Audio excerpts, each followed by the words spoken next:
disampaikan fahamalathu itu, maka setelah disampaikan bahwa itu adalah amro maqdiyah, satu perkara yang sudah diputuskan, sesuatu yang non-negotiable ya, sesuatu yang sudah tidak bisa dinegosiasi.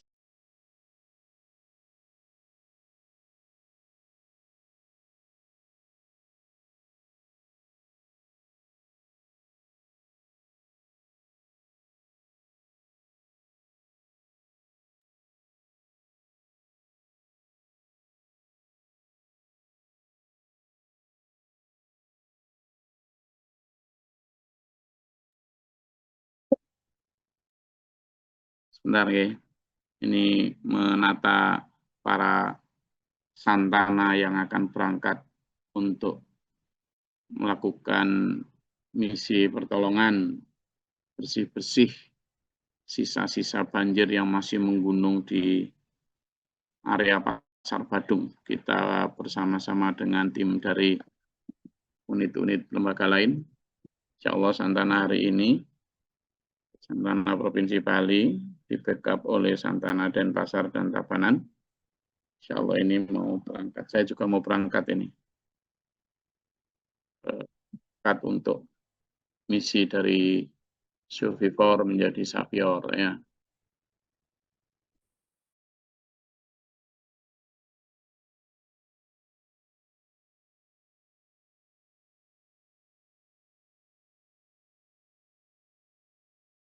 Oke.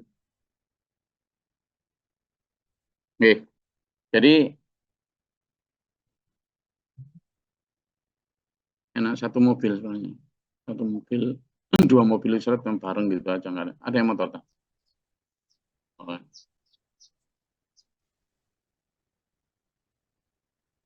Oke, jadi kalau kita lihat kisah Ibu Maryam ini menunjukkan betapa para teladan masa lalu itu tidak semudah itu ya, memperoleh ridho, memperoleh surga itu nggak semudah itu. Ada ujian, ada kisah, ada jalan yang berliku, berat, mendaki, penuh duri yang dijalani gitu loh. Nyaris tidak ada salafus soleh, orang-orang soleh terdahulu yang menapaki jalan dakwah, jalan perjuangan, jalan ketaatan itu mulus, enak, nyaman, tidak ada seperti harapan orang zaman sekarang, tidak ada. Nah, ini Ibu Maryam, nanti apalagi kemudian putranya Nabi Isa alaihissalam. Itu dilanjutkan juga Nabi Muhammad SAW. Sebelumnya Nabi Musa, Nabi Ibrahim, Nabi Nuh. Tidak ada dulu. Karena memang this life is to be tested. This life is to be examined. Jadi untuk diuji, untuk dites. Al-Mulk ayat 2 itu jelas. Meskipun mungkin tingkatan kita tidak seberat Ibu Maryam, tapi sekurangnya kita harus menjadikan itu sebagai tolok ukur, sebagai teladan. Gitu loh. Ya.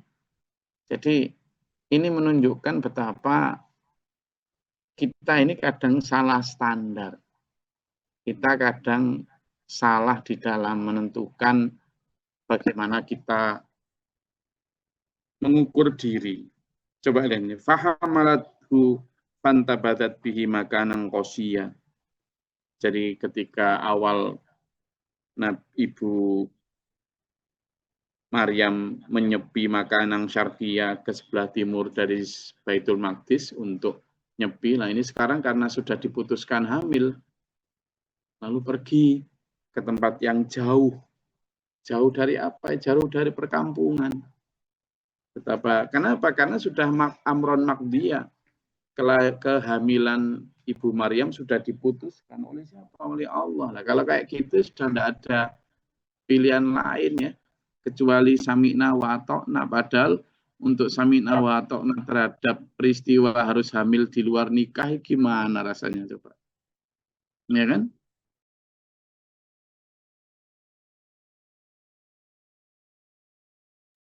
Jadi itu intinya.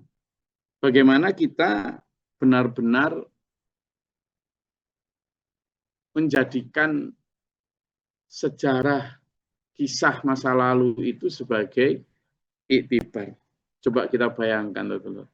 Seorang yang suci, yang dikenal baik akhlaknya, tidak pernah melakukan kejahatan-kejahatan moral, seorang yang pernah bahkan berkholwat hanya untuk beribadah, ujuk-ujuk hamil, dan benar-benar bukan karena kesalahannya, hanya karena taat semata. Coba tuh. Apa enggak kalau misalnya logika manusia gitu kan kayak gini, air susu dibalas air tuba. Ya toh, peribadatan yang tulus malah dibalas dengan penderitaan. Lah itu loh. Inilah. Jadi kira-kira manusia gitu jangankan sampai hamil. Sekarang misalnya sedekah dikit gitu aja minta balasan banyak. Kalau nggak dibalas banyak itu malah mengeluh. Kurang apa Tuhan aku berdoa tapi tidak kau kabulkan. Padahal ya masih sehat, masih banyak rizki. Hanya karena satu persoalan yang belum dikabulkan Tuhan. Bentar ya, saya minta waktu 5 menit. Bentar ini dulur-dulur Santana mau izin pamit. Bentar.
Terus,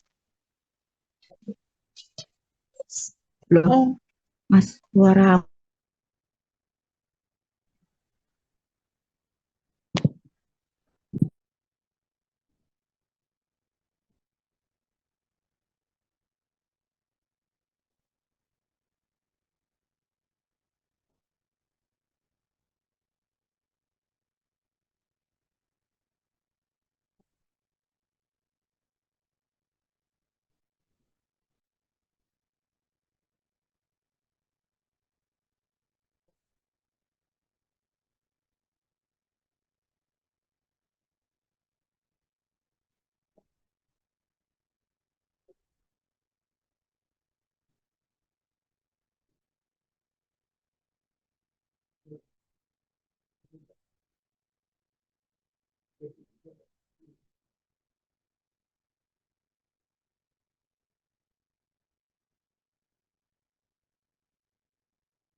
Awal jadi sekaligus melakukan kecamatan.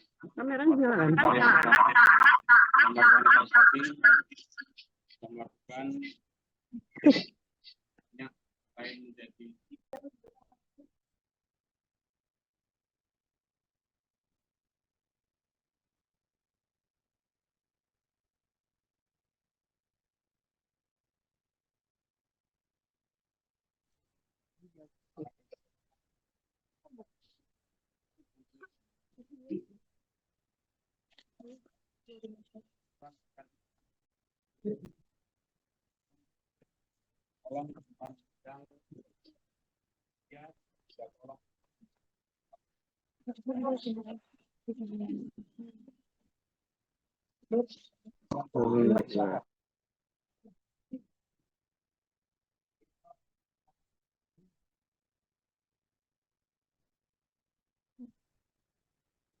Oh. Oh.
mobil Santana telah siap. Siap, Santana. Siap, komando. Santana. Siap. Semuanya.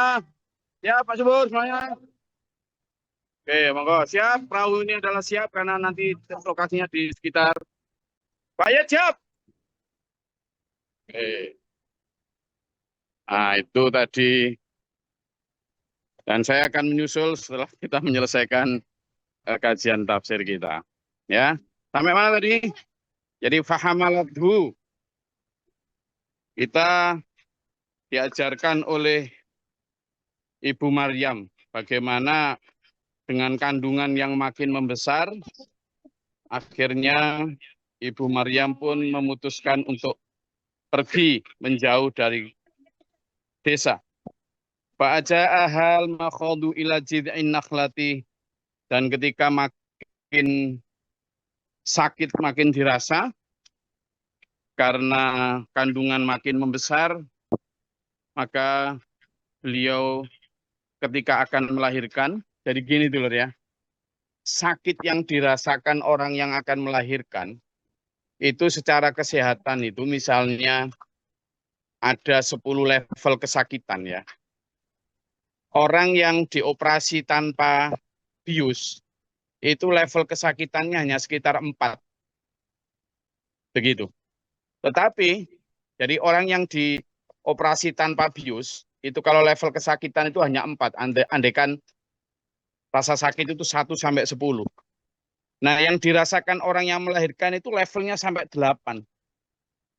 Sehingga laki-laki itu diperkirakan hanya bisa menahan sakit itu hanya sampai level 4 atau 5. Tapi perempuan ketika melahirkan itu bisa menahan sakit sampai level 9 sampai 8 dulu. Itu loh makanya seorang ibu itu begitu tinggi derajatnya di sisi Allah karena begitu itu pengorbanannya. Sehingga sangatlah durhaka kalau ada seorang anak yang kemudian tidak sopan, tidak taat atau tidak hormat kepada ibunya. Itu akan sangat durhaka dulu.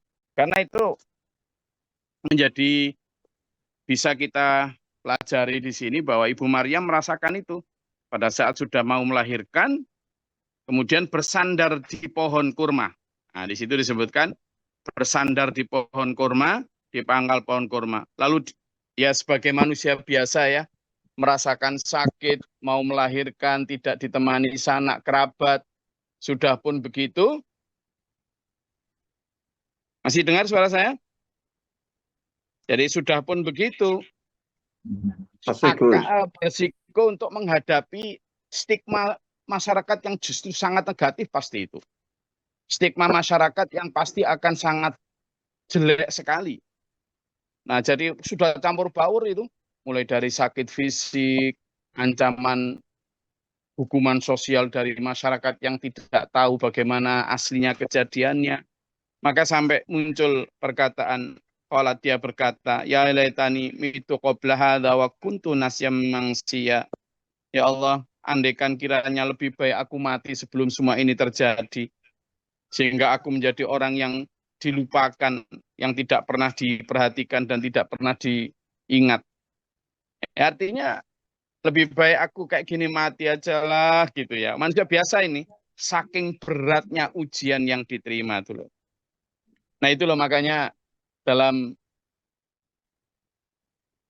surat Al-Baqarah ayat 21 akan disebutkan itu a'udzubillahi minasyaitonir rajim ya'tikum masalul ladzina khalau min qablikum ular rasul wal ladzina amanu ma'ahu mata nasrullah ala inna nasrullahi qarib. Itu kan disampaikan, apakah kamu mengira hanya dengan begitu saja kamu bisa masuk surga padahal belum datang ujian kepadamu sebagaimana ujian yang datang kepada orang-orang terdahulu. Masathum, mereka timpa oleh apa? Al-ba'sa'u wad-dharra'u wa zulzilu. Mereka ditimpa dengan ujian penuh kepahitan, penderitaan, peperangan, terus kekurangan macam-macam. Hatta sampai yaqula, berkatalah ar-rasulu walladzina amanu ma'ahu, rasul dan orang yang di sekitarnya berkata, mata nasrullah, kapan pertolongan Allah itu datang. Ini kan menunjukkan saking beratnya untuk ukuran bisa masuk surga. Nah, apa yang dialami oleh Ibu Maryam ini, di samping memang Allah hendak menjadikan Ibu Maryam sebagai contoh bagi umat selanjutnya, kita juga harus memahami itu bahwa standar kebenaran itu tidak seperti enak-enakan yang dibikin oleh orang sekarang. Sampai seberat itu Ibu Maryam. Demikian pula nanti Nabi Isa. Kira-kira kalau tidak untuk kita contoh, untuk apa Allah menjadikan para teladan itu di muka bumi? Ya untuk kita contoh. Minimal pola pikirnya itu. Fanadaha min tahtiha, maka kemudian berserulah Jibril dari tempat yang rendah. Nah, pada saat Ibu Maryam pergi ke makanan Kosia, ke tempat yang jauh, itu kan Jibril tidak menjanjikan nanti aku dampingi, kan enggak gitu. Jadi enggak ada ketika misalnya nanti kamu akan hamil, terus nanti kamu santai aja, nanti kamu akan, enggak ada gitu. Jadi benar-benar ikhlas baru kemudian ada Jibril ngomong gitu loh. Sama dengan seperti Nabi Ibrahim alaihissalam ketika diperintah nyembelih Ismail. Ketika diperintah nyembelih Ismail, itu enggak kok kemudian kamu mau otak atau nanti aku ganti kambing. Enggak ada gitu. Jadi Allah menguji sampai batas tertinggi kesabaran dan tanpa ada janji seperti itu baru. Maka kita pun harus siap untuk itu tadi. Ikhlas menerima apapun ujian Allah tanpa berharap bahwa oh nanti mesti ya enggak gitu. Misalnya ujian sedekah itu. Lalu kemudian wah nanti aku sedekah pasti akan dibalas berlipat kali. Kalau harap-harap kayak gitu ternyata nggak dikasih lipatan gimana? Akhirnya kan hilang ikhlasnya. Sama dengan Ibu Maryam ketika kamu nanti akan dapat punya anak. Terus diberitahu, loh gimana aku punya anak? Oh, aku nggak pernah sentuh laki-laki. Ya sudah pokoknya itu keputusan yang sudah ditetapkan. Ya sudah samina wa ta'na. Dan baru ketika menjalani dengan ikhlas meskipun sempat ya Allah, saya mati Gusti daripada kayak gini. Bisa aku matikan nggak dilihat orang, nggak diperhatikan orang, dilupakan orang. Baru kemudian di tingkat puncak penderitaan itu, maka kemudian ada pertolongan. Fanadaha min tahtiha, Jibril pun berkata menyeru dari tempat yang rendah, Allah tahzani qad ja'ala rabbuki tahtaki sariya. Jangan kau bersedih hati wahai Maryam, sesungguhnya Tuhanmu telah menjadikan anak sungai di bawahmu. Jadi nggak ada waktu itu sungai di atas itu nggak ada, nggak kelihatan ya memang nggak ada. Baru Allah kemudian menjadikan sungai di bawah pasir itu. Wahuzi ilaiki, kan nyari-nyari mana ada sungai? Memang nggak ada, tidak ada sungai, tidak ada apa-apa. Pohon kurma itu awalnya pun gersang, nggak ada buahnya. Hanya sekedar berteduh, coba bayangkan. Akan melahirkan, ya kan? Nggak ada teman, sendirian, nggak ada makanan, nggak ada minuman, nggak ada bekal apapun. Ini loh, lah kadang saya tidak meremehkan orang yang melahirkan, sakitnya melahirkan ya. Karena saya tetap hormat terhadap perempuan, di mana diberi tugas Allah melahirkan begitu sakit. Tapi kadang kalau melihat ini, banyak yang nanti sudah operasi di bius nggak apa, kemudian mintanya ini, mintanya itu, ya kan? Minta VIP apa segala macam, ya Allah. Kalau lihat ini dulur, ya kan? Itu. Maka kemudian kata Jibril, jangan kau bersedih hati, sesungguhnya Tuhanmu telah menjadikan anak sungai di bawahmu. Nah saat itu tidak ada sungai, tidak ada. Baru kemudian wahuzi ilaika bijid'in nakhlati, goyangkanlah pangkal pohon kurma ke arahmu itu, gitu kan? Goyangkanlah, niscaya itu akan menggugurkan buah kurma. Tusaqit alaiki rudobang janiya. Maka kemudian akan apa? Berjatuh. Jadi waktu itu kemudian mulai mengalir sungai. Ketika mengalir di bawahnya sungai baru kemudian muncul mata air. Kemudian berjatuhan pohon kurma dari atas, buah kurma yang tadinya nggak ada gitu. Lalu baru fakuli washrobi wa qurri ainan. Maka makanlah, minumlah, dan senanglah hatimu. Itu. Minimal ada sedikit hiburan ketika kemudian ada seperti itu. Tetapi ingat bahwa masih jauh dari benar-benar hilang rasa sedih. Ini minimal ada tempat, ada minum dan ada makan, gitu. Fa imma tarujinna minal basyari ahadan. Nanti kalaupun kamu misalnya melihat atau ketemu orang, satu orang pun, maka tidak usah banyak ngomong. Fakuli, katakanlah kepada mereka, inni nazartu lirrahman. Aku telah diperintahkan dan bernazar kepada Allah yang Maha Pengasih, bahwa sauman, aku akan berpuasa. Puasa apa? Puasa bicara. Puasa bicara. Falan ukallimal yauma insiyan. Dan aku tidak akan bicara pada hari ini kepada satu orang pun. Nah, malah berat juga. Kenapa? Karena biasanya kalau orang dituduh-tuduh, itu kan keinginan untuk melakukan klarifikasi, ya toh? Keinginan untuk melakukan penjelasan. Tapi ini malah justru dilarang. Udah jangan banyak ngomong, kamu nanti kalau ketemu orang diemo saja. Bilang bahwa kamu bernazar untuk puasa bicara. Malah berat lagi nih. Dan saat itu belum diberitahu bahwa nanti yang akan bicara itu Nabi Isa. Oh, Nabi Isa masih bayi. Ini nggak mungkin bisa bicara. Jadi dilarang untuk bicara itu pun sudah beban lagi berat itu. Tapi tetap dengan penuh ketaatan, tetap dengan penuh keikhlasan, kehanifan, dan kesami'na wa ata'naan. Kesitulah kita harusnya mencontoh dan meneladaninya. Oke. Saya rasa itu yang bisa saya sampaikan. Ada yang mau ditanyakan atau dinyatakan, silakan.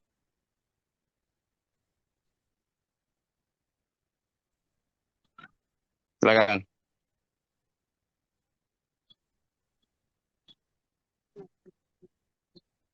Ada?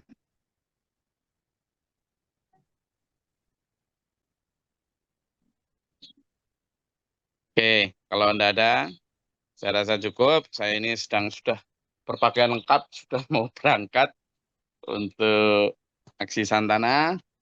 Dan mudah-mudahan dulu-dulu semua juga dijaga dalam rahmat Allah, dijaga dalam kesehatan, jasmani rohani, dan dijauhkan dari segala bala, diberikan Allah rezeki yang halal dan thayyibah untuk sanggup akhirat. Ya, tentang dunia dan akhirat, dan semoga Allah merahmati kita, menunjukkan kita dalam siratal mustaqim. Amin. Allahumma shalli wa sallim barik ala sayyidina Muhammad wa ala alihi washabihi ajmain. Allahumma ighfir lil mu'minina wal mu'minat wal muslimat wal akhirin astaghfirullahal adzim. Allahumma atina fi man ataita wa afina fi man afaita wa lana fi man tawallait wa barik lana fi ma ataita wa qina syarra ma qadait. Fa innaka taqdi wa la yuqda alaik wa inna la zulma wa la man ataita barakta rabbana wa ta'ala lakal hamdu wa la ma qadait astaghfiruka wa atubu ilaik. Wassalamu ala sayyidina Muhammad. اللهم ادفعنا البلاء والوباء والفتن من كل شيء سيئ ربنا ناتنا ولنا سابنا ومن ظالمين ربنا ولا تجعلنا في الظالمين اللهم احفظنا ربنا آمنا فاكتبنا مع الشاهدين ربنا لا تزغ قلوبنا بعد إذ هديتنا وهب لنا من لدنك اللهم لا نفعنا كافرا ولا نسنا فنفكنا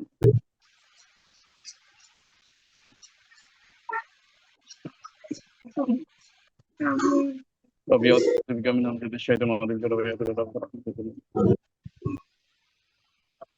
اللهم تعالى برحمتك اللهم انزلنا رحمة ويتدفت الأمطار اللهم اغفر لنا صبر وصابر وننا فانصرنا من كافر اللهم أشهد أن لا إله إلا أنت أعوذ بك من شر نفسي شيطان شريك أعوذ بالله من جهد البلاء والبهدل الشقاء والسوء والعشم ربنا هب لنا من أزواجنا وذرياتنا قرة أعين واجعلنا متقين ربنا آتنا حسنة وفي الآخرة حسنة وقنا عذاب النار ربنا تقبل دعاء إنك أنت السميع العليم من أول بذل الصدور Bismillahirrahmanirrahim. Wassalamualaikum warahmatullahi wabarakatuh. Waalaikumsalam warahmatullahi Allahumma rahamna bil Qur'an waj'alhu lana imaman wa nuran wa rahmah. Allahumma dzakirna minhu ma nasina wa 'allimna minhu ma jahilna warzuqna tilawatahu آناء الليل وأطراف النهار واجعله لنا حجة يا رب العالمين.